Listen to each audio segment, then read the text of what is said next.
Studios, live from the drive, another installment. And today we have Stalled, another special episode, second one filmed at Narwhal Studios in Chicago. This was one of the only episodes I filmed where I don't know these people at all.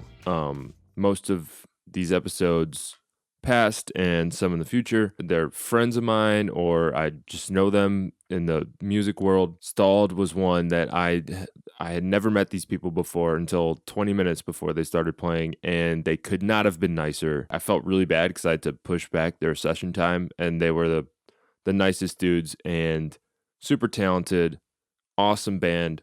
I want to shout out Shrav. We talk about him like a little bit in the interview, but he's a friend of mine who is very involved in the Chicago music scene, and I trust his opinion on music because he's a fantastic musician himself and he knows what's up. You'll see him play drums in the next episode. But I hit him up. I said, who should I seek out in Chicago for these few episodes I'm filming up here? And he said, look at Stalled, check him out. And he was so right. Stalled is awesome. And I had a great time, and mixing these songs was a lot of fun. It's just a 3-piece, but they have a very loud wall of sound, and then they bring it down, and it's kind of spooky, like really emotional lyrics and everything. So very cool, very fun. They have a show coming up on the 20th of June. So Chicago people, go see them, and also follow them on Instagram for any updates on that. I know they're planning a tour coming up too, so check them out. Here is Stalled with the song from their last record, Company Time.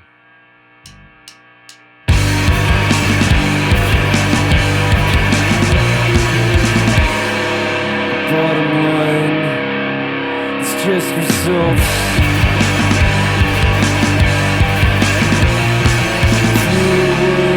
Gold mine. Once the course is grinding at your matcha. Substitute. Every day. Thrill of labor. I remember. Qualities. Everything's a metric of empty purpose institutions.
Stalled, the band, thanks for coming on. Thanks for playing. Thanks for having us. And I told you guys about how Shrav introduced me to you guys, and so I'm very thankful for him. Chicago's own. Oh yeah. Yeah. Chicago legend in the indie scene. Yeah. Like DIY scene. He's like our pipeline to a lot of people. He's definitely like been a big champion of our music, and did the album art, which is like Yeah. cool to have him like directly involved in the project too. Yeah. Yeah, excellent musician himself as well. Yeah, no, he's great. Let's get into it. How long have y'all been playing together? Oh man, it's like past 2.5 years now, right? It's like 2 years and 9 months, something like that. Damn, this guy's counting. Yeah. Well, it's like I can split years into Does threes. it matter? No. Yeah. And you guys, most of you have full-time jobs and aren't full-time musicians. So what's your goal with the Stalled project? Get out of my job. Yeah. I don't know. I guess just like musical outlet. You know, I've done music since I was in high school, and it's always been like, something I love to do with other musicians and stuff like that. Make cool music, meet cool people. What else can you ask for? I guess. Yeah, perfect.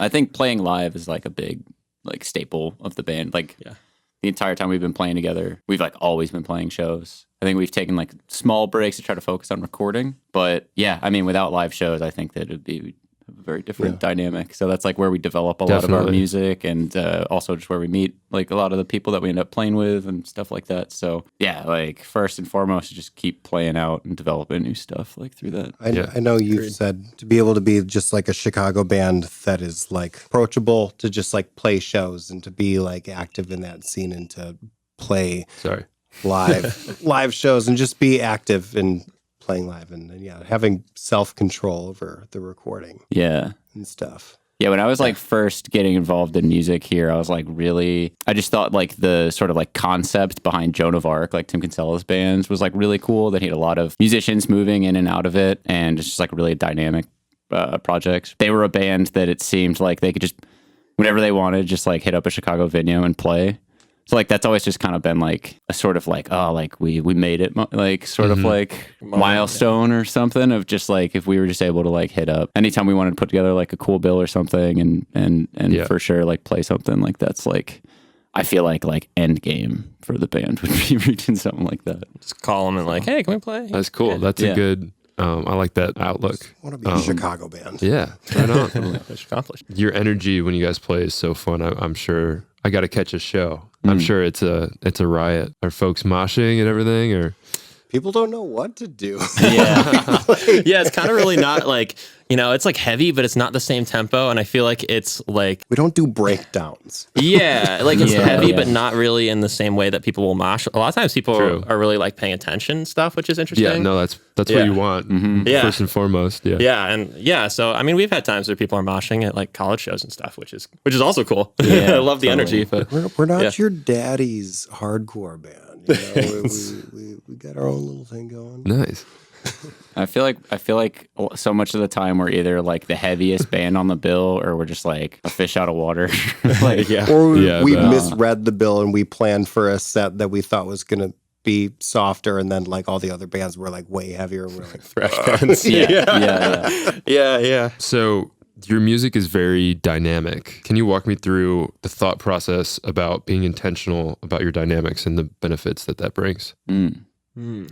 I think that a lot of like the individual dynamics in songs we develop live, like we develop as a band. On the album we just put out, like we have songs that like had seeds like all over the place. Like, some were from me, some like came from like Dylan and like, we all kind of like contributed individual ideas, but the dynamics themselves are like something that we just always develop in the room together. Cool. And it's just like, we're pretty intentional about making this a like studio album, whereas like some of the EPs that we put out previously were leaning a little bit more into like a live sound. So like we wanted to do like a more like studio album, like with like multi-tracked stuff, incorporating like piano and featuring other musicians that we like on the album as well.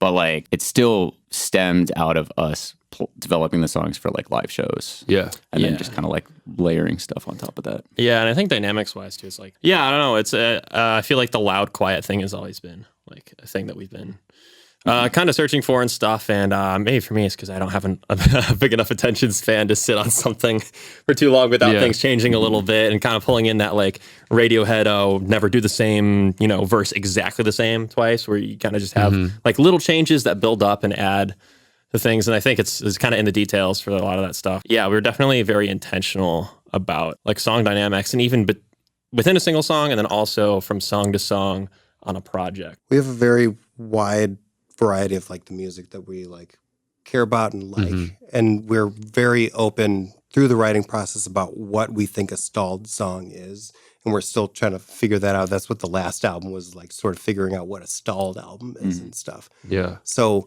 whether it's like quiet or loud and stuff is just like we have a song, we write it, and we want to just like see what that's potential is. That's potential. And pursue every song individually and stuff. So if it ends up being a quiet song, if it ends up being a louder song or whatever, like it's just we want to pursue everything to what we think its end goal is. Right. And I think there's a little bit of loud and quiet between those songs in itself, or some songs end up one or the other and stuff. We try to keep it open creatively in that respect. Whatever feels right for the song. Yeah. Totally. Yeah. What we think it needs. Yeah. And so you guys are all writing the song in a group together, or does someone have an idea that pitches it to the band? How does the songwriting process look for you guys? Usually Jack ends up coming up with like a demo or something. He's usually like the starter. Yeah. I'm speaking for you. I don't know if you want to. Well, no, I mean, I always feel like it's like a little hard to pin down, because it always feels like the songs, they really come together with like the three of us there. Yeah. But yeah, like a lot of things like on this last album, I mean, honestly, they're kind of all over the place. Like there's a song that Nate did most of the like writing and arrangement for, that was Sprawled.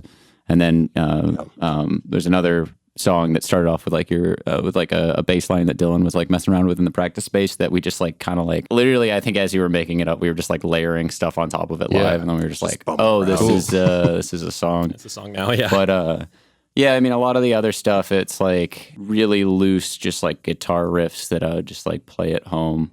Give us like loose demos, and then we workshop it like together, and give us a huge runway to. It's pretty rare that I like the song. It's pretty rare with like any of our stuff, and like most music I've worked on in general. Vocals have come at the same time, like like a song just like happens. You know, it's like usually just like very like building block ish.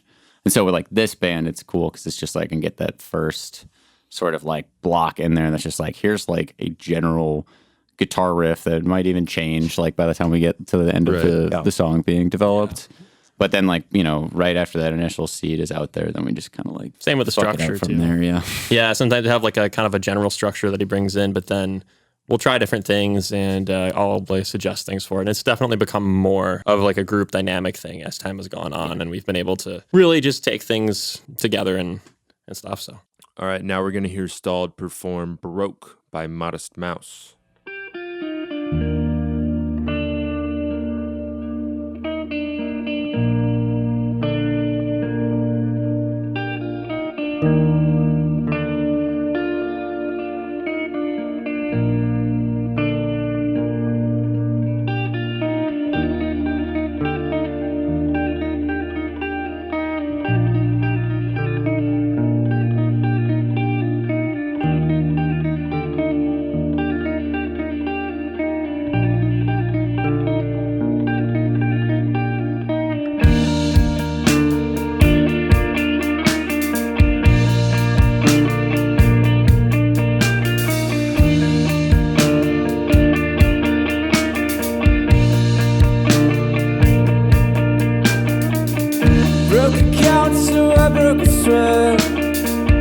Bought some things that I kinda regret about now.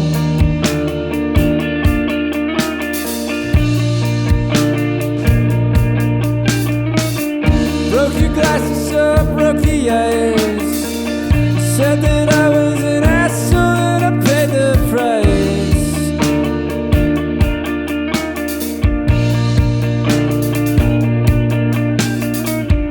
Broke a pace and ran out of time. Sometimes I'm so full of shit that it should be a crime.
So we're going to hear you guys play Dusting the Letter, a new song. Not released yet. I think it will be by the time that this comes out. But how was that written? Ooh, that one is one of the oldest Stalled songs from the three of us, actually. Yeah. Way back in the day. Way back. Yeah, that's like one we had for a while. And then it was actually the first one that I played live with the band. Yeah. And we just like didn't have the right time to put it out. And it was just a thing. We felt like it kind of repeated a lot of the steps on the last album we just did. Although it's one of my favorite songs that we've written, just because it's so simple, but it's like got a kind of a slow progression and that sort of thing. It like builds up without, That was a tough conversation when we were like talking about cutting the song. I remember, and I was like, no, please, because like the mix that you had sounded so good too. Yeah, I mean, it does sound. It's the same mix that we're putting it out on now. So. Yeah, so I mean, so that one, it just would have made the album like 52 minutes or something, which was just like what it was contributing to like add that 45 extra minutes. Yeah. Just like what it was adding, like wasn't anything that it just made the album feel a little longer than it needed to, I guess. Yeah. So I'm excited that we're getting it out, and I think that one was pretty like, at least for the drum part for me, I felt like it just needed to be dynamics, like changing through dynamics rather than changing parts for the most part. So I remember having the general layout for it and like kind of the general idea for it that Jack had like presented to us. And I was like, well, okay, I'll just like go home and kind of work through different patterns until I find one that I think works really well. And I eventually brought that in and I was like, oh yeah. And I was able to work through like looking at them and figuring things out and like, okay, this is where I'm going to pull back and kind of do this and hit only this and that sort of thing. But I feel like it came together pretty easily just because of the nature of it not being super like, oh, it's this part, then this part, and this part. It's a perfect trio song for us. Yeah. It gives us all just enough room to like fill out the space with just the three of us. You mentioned how your goals have changed from your early singles and EPs to your most recent record release. What do you think your goals are for the next full-length album project? Oh man, we were just talking about this. And we also did an interview like at the end of October, I guess it was mid-November, that I feel like we gave an answer to this that's not true anymore. So this can totally change. We're liars. We have a bunch of songs that we've been like working on, not even like that hard. It almost just feels like it's almost like a like cashing in a little bit on just like a lot of the chemistry and familiarity with it, like playing with each other. Like now we've been playing with each other for like almost like 3 years now. So we're able to like just develop stuff a lot quicker than we did for this album. So we might already have like a follow-up like ready to go. Yeah, we like wrote it out on our whiteboard. We're like, this is an album. Yeah. So I mean, we still got to like put it through its paces, but where are you in the process? Or is everything, do you have anything recorded yet or? No, we're like demos, still working that Fleshed out. out, but we're about to get to the demo, then to the recording phase. But I feel like some of the songs are like we don't need to demo. I think we're ready to professionally demo and like fingers crossed that they're like just what we want it to sound like. They're a lot more like tight 3-piece. Like they work really well live. At least like the ones that we've been playing out live are a little bit more like on like the sort of like band side of like the album that we just put out. And we've been playing like I think like 5 of the 7 tracks that we kind of have like laid out right now, like at shows recently. So we haven't been fucking them up too bad. So that's the feel. We spent long enough like trying to like finish up the first album that like we were like so desperate for like a live show to be like, we can't just keep playing the album songs before the album's out. Like we need some other stuff to play. So like here's some new songs that we can workshop live, because we like to workshop songs live that feel like we ended up inadvertently recording the new album while we were like still finishing up the first album, if that makes sense, or at least workshopping like completely. Totally. So we're ready to I'm ready to just get in there and get it going. And I think we talked about doing a little bit more experimental with stuff, and I wanted to get more experimental with percussion stuff before that. And that's something that's something we still want to do, but I think this one doesn't as much benefit from that. So I think this is going to be relying heavily very much on our performances themselves without a ton of like layering as much as we did for like the last album. But I think our chemistry is like really there, so we can do that. So very cool. When you guys are workshopping stuff live, is it mostly between the three of you, or are you gauging like the audience and how they're reacting to the song as well? Audience for sure has a part of it. Yeah. There's definitely been a few that, because you never know which one is going to be ones that people really click with.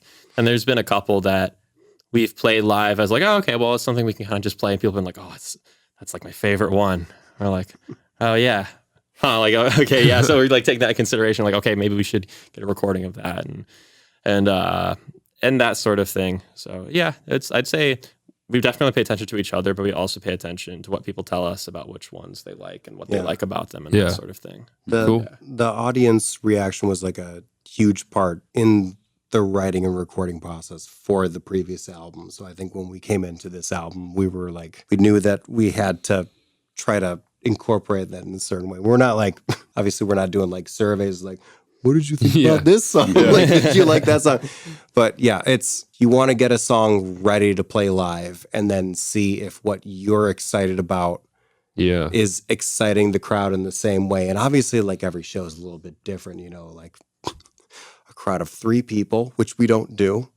We sell out every show. Every show. Like never played an empty room. A smaller show, like you have to just like take whatever you're going to get out of that or whatever. But I think we've learned that the crowd interaction is like just as valuable as a tool. Mm-hmm. And I would say more valuable than like showing like demos to friends or I don't know what family we're sending. Well, My mom loves the demos. I would say also feedback from like other musicians, because we do have other musicians that come out to our shows, and I think that's what's like, especially musicians that I we can't bring them really into like the in the studio scene with stuff. us. That's our private laboratory. So it's always good to hear, especially musicians that are in similar genres and stuff that we play with, or that see us and give us feedback and stuff. That always is like important to me. So that's one thing I like about the Chicago music scene is everybody seems to be like building each other up and working together, and it's cool. It's really cool to see. Yeah, it's really. I mean, there's a lot of music here, obviously, so it's like really cool when you play with another band that feels like they're shooting for like the same thing that you are, or like in like a similar vein, whether that's like genre wise or just like their like intention with like the music. Mm-hmm. And so yeah, that's just been like a cool thing, especially over like the last like year. I've gotten like knowing that like people that we like respect and like really like their bands are like into like our band. The music that we've been working on, we're like, all right, like we feel good about this, and that's like first and foremost, like what's most important to us. But it's like some nice validation, and it's like people that we like respect are also like into it too. So, all right, the last question I ask everyone on here is, what is an album that has given you inspiration recently? I'll go first. My pick for this episode, very dissimilar to your music, but my pick this episode is Cat Stevens' Buddha and the Chocolate Box. I was listening to it the other day. He has a special way of conjuring vivid images in my mind just simply from his music, like through the arrangement and stuff. And that's one thing that I've never really tried to incorporate in like my songwriting is like, what do I want the listener to be visualizing as they're listening to this? But I think that would be a cool experiment for my visuals are like super like cool, like in how they can be like incorporated with music and stuff. I feel like it's only been like the last like few years that I've like cared about lyrics in a way that like they've like worked in like painting like a good like image. But I feel like that comes from listening to a lot of music when I was younger that had like just the worst lyrics you ever heard. So I just had to block them out.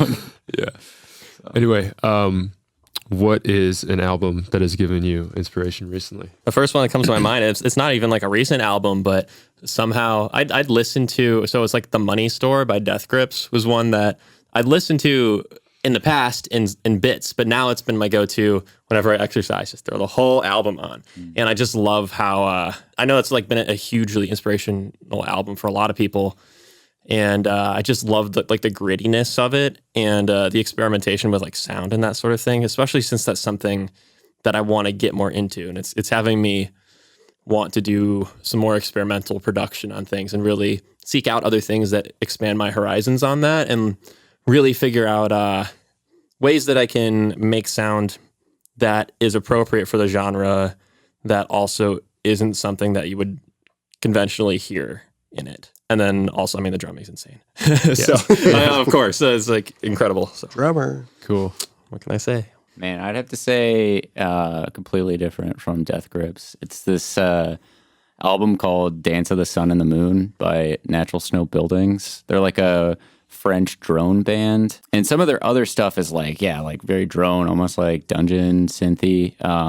But this album specifically is like a lot of just beautiful ambient pieces, also some just like really harsh stuff. But then like in between them, it's like almost like acoustic, like folky, like Deer Hunter or like almost like Of Montreal stuff. So it's just like this really nice like dichotomy of like music on the album. And it's like a 2-hour album or something like that, but it doesn't feel that long because it's like a lot of like really long like drone pieces and stuff. But that album was shown to me like when we were on one of our first tours with this band Fainting Dreams, their drummer Josh. Like on the last night of tour, just like we were sharing music and he pulled that up. And I really liked what I heard. And then like just recently, like somebody added it to Spotify. It's like not even the band. It's just like called like NSB Archive, which is like somebody that's just like, oh yeah, Natural Snow Buildings isn't on Spotify. So like here it is. Interesting. But before it was just like I would have to go to YouTube and it would be like something that I'd listen to like once a year because I'd have to be like sitting at my computer for 2 hours. So now it's like completely the opposite of Nate. That's like my gym album. It's like 2 or 3 gym sessions. I get through the whole thing. It's really cool though. Definitely recommend for people to check it out. Man, this time of year, I go like kind of full boomer, and I like watch a lot of like Turner Classic Movies and like the black and white stuff. Hell yeah. And then I listen to a lot of like jazz and stuff. So I've been listening to a lot of jazz and stuff, but like specifically just like really dived into some Coltrane again. So I would say Love Supreme is the one that I've just been like, which is like, cliche. I don't care. Like it's just like a masterpiece. It's so good. You listen to like a generational genius that like writes an album that is like a love letter to music and music theory and stuff. I think there's a point in the first song, A Love Supreme, where like I think he uses every single key and he like bounces between different parts and stuff. Yeah. And he's just like, it's just like a perfect album. And I mean, I work in a warehouse and sometimes I'm just like completely by myself and just raging and doing stuff. So it's like a perfect album for me to just like go rage out and just do my thing. And like no one has to bother me and I can just like listen to every sound and every note and stuff. And it's so, something about listening to Coltrane is so cathartic. And I feel like to close out a year is what I love so much about listening to something like that. And I don't know. It's been really nice in the last couple of weeks of listening to that. But yeah, I would always, if you haven't listened to it already, I Love Supreme. No, is a perfect album. Shame on you. Second, listen to it. Awesome. Well, Stalled, thank you so much for coming on. Thank you. Yeah, thanks for having us. This was great. People can find you on the streaming stuff and Bandcamp, right? Stalled. Yep. And Stalled Band on Instagram. Yep. Yeah, thank you so much, guys. That was fun. Yeah, thank you. Thank you. All right, now let's check out Dusting the Letter, the latest release from Stalled.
fantastic episode. We enjoyed some incredible music and learned a lot about the featured artist. Thank you so much for listening, watching, subscribing, sharing, following, liking, commenting, supporting in any way possible. It truly does mean the world to me and these artists. We have more episodes on the way, so be sure to follow Live from the Drive on Instagram and TikTok for updates. If you or your band or any musician you know would like to be featured, please visit highwaystudioslLC.com/LFTD. Thank you, and I'll see you down the road.